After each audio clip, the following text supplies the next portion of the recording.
మన కిసాన్ కాంగ్రెస్ రాష్ట్ర అధ్యక్షులు అంబేద్కర్ గారు, ఈఓడబ్ల్యూ నాయకురాలు సంధ్యారాణి గారు, ఈ కార్యక్రమంలో పాల్గొంటున్నటువంటి రైతు సోదరులందరికీ నా హృదయపూర్వక నమస్కారాలు. ఈరోజు ఒక పక్క ప్రభుత్వం కూడా ఇదే కౌలు రైతుల సమస్యలు, ప్రభుత్వం రైతుల కోసం పెట్టేటటువంటి సంక్షేమ పథకాల్ని కౌలు రైతులకి ఎట్లా వర్తింపజేయాలనే దాని మీద సమాలోచనలు జరుగుతూ ఉన్నాయి.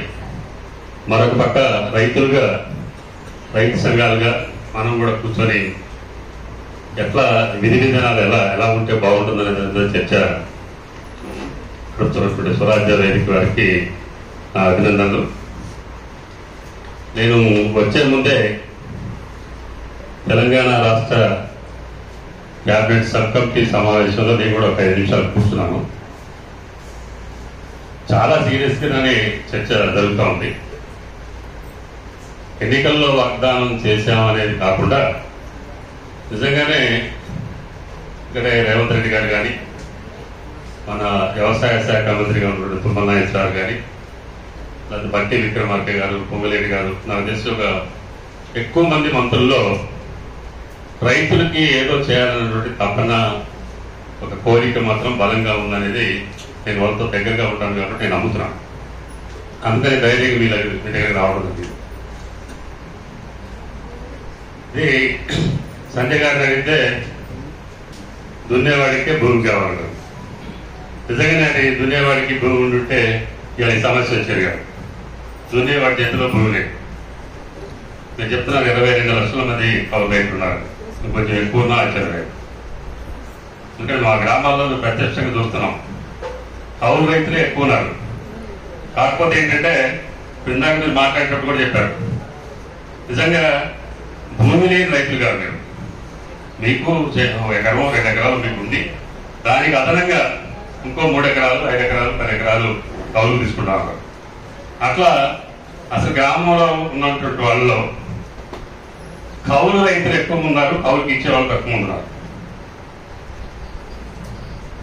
అసలు దున్నే వాళ్ళ దగ్గర భూమి ఉంటే ఇబ్బంది వచ్చేదాన్ని నేను చెప్పినట్టుగా ఇవాళ పెద్ద పెద్దలు అంతకుముందు బాగా డబ్బులు సంపాదించే వాళ్ళంతా కూడా ఏం చేసేవాళ్ళో తెలియదు, కానీ బ్లాక్ మనీ పేరుతోని గోల్డ్ దాచుకోవటమో, లేకపోతే లాకర్లో పెట్టుకోవడం, లేకపోతే మరొకటో చేసేవాడు.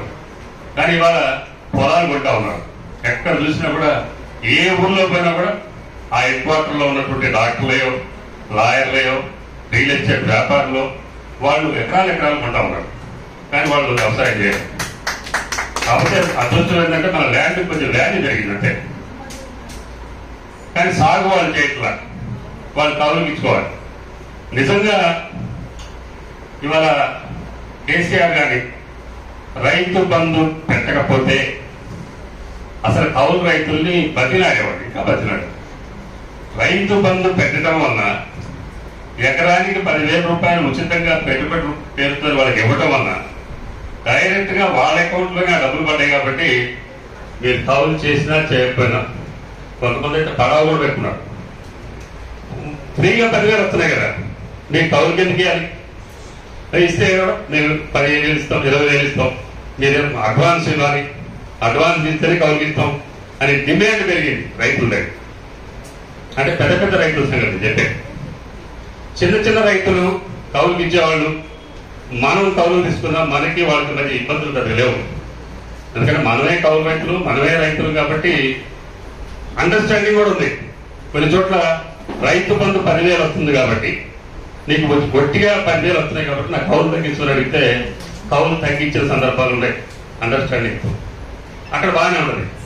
కానీ పెద్ద పెద్ద రైతులు ఎవరైతే ఉన్నారో వాళ్ళు రైతు బంధు పేరుతోని ఎకరానికి 10,000 రూపాయలు చొప్పున 50 ఎకరాలు ఉంటే ఎంత వస్తుందో మీరు ఆలోచించండి. ఉచితంగా ప్రభుత్వం నుంచి. ఎవరు డబ్బు? మన డబ్బులే. కేసీఆర్ గారు జేబుల నుంచి ఇవ్వలేదు కదా. మన డబ్బులు ఉచితంగా మన కళ్ళ ముందు మన ఊళ్ళో ఒక 40-50 ఎకరాలు ఉన్నటువంటి ఒక భూస్వామికి 5 లక్షల రూపాయలు వట్టిగా ఫ్రీగా ఇస్తా ఉంటే వ్యవసాయం చేయనుడి చేసి పెట్టుబడి పెట్టి నష్టం వస్తే మనకు వచ్చినట్టు వాడికి కూడా నష్టం ఎక్కువ వస్తాయి. మనకి 5 ఎకరాలకు ఎంత నష్టం వస్తే 50 ఎకరాలకు ఇంక ఎక్కువ నష్టం వస్తాయి. అట్లనే సాగు చేయడు, మనకి కౌలుకి ఇస్తాడు. రైతు బంధు డబ్బులు అందిస్తాడు. రైతు బంధు ఇప్పుడు మనం రైతు భరోసా అన్నప్పుడు కూడా ఇది చాలా సాగు సంక్షోభం బయటపడటానికి రైతు క్షేమానికి ఉపయోగపడినమాట 100% వాస్తవం. కానీ రైతు బంధు పేరుతోని దాదాపు 2018 నుంచి ప్రారంభం ఉన్నటువంటి రైతు బంధు వాళ్ళు ఖర్చు పెట్టినటువంటి 76-77 కోట్లలో ఒక 20,000 కోట్ల రూపాయలు దుర్వినియోగం. ఇది పెద్ద పెద్దవాళ్ళ చేతిలో పోయింది. అందుకనే ఆనాడు ప్రతిపక్షంగా ఉన్నటువంటి కాంగ్రెస్ పార్టీ రేవంత్ రెడ్డి గారు వీళ్ళంతా కూర్చొని రైతు బంధు దాని పేరు మార్చి రైతు భరోసాను పెట్టి దాని విధి విధానాలు మార్చి నిజంగా సాగు చేసేటటువంటి రైతు ఎవరున్నారో వాళ్ళ అకౌంట్లోనే డబ్బులు పోయే విధంగా మేము ప్రయత్నం చేస్తామని చెప్పి హామీ ఇవ్వడం జరిగింది. దానికి సంబంధించి విధి విధానాలు కూడా చూస్తూ ఉన్నాం. ఎందుకంటే ఇబ్బందులు ఉన్నాయి. కౌలు రైతుని గుర్తించడం వల్ల దానికి అంతకుముందు తెలంగాణలో టెండెన్సీ యాక్ట్ ఉండేది. ఆ టెండెన్సీ యాక్ట్ ఉన్నప్పుడు రైతులు కౌలు గీయడానికి ఇబ్బంది పడదు, అంటే ఇచ్చేవాళ్ళు కానీ అగ్రిమెంట్ రాసేవాళ్ళు కాదు. కౌలు రైతుగా అప్పుడు ఉన్నటువంటి పట్టాదారు పాస్బుక్ లో కూడా 2 కాలాలు ఉండేవి.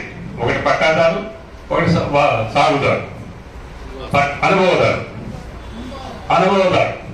ఒకసారి మనం 3 సంవత్సరాలు 4 సంవత్సరాలు కవర్ చేసుకున్న తర్వాత అప్పుడున్నటువంటి వ్యవస్థలో మనం అనుభవదారు కింద వస్తే మనకు కూడా ఆ భూమి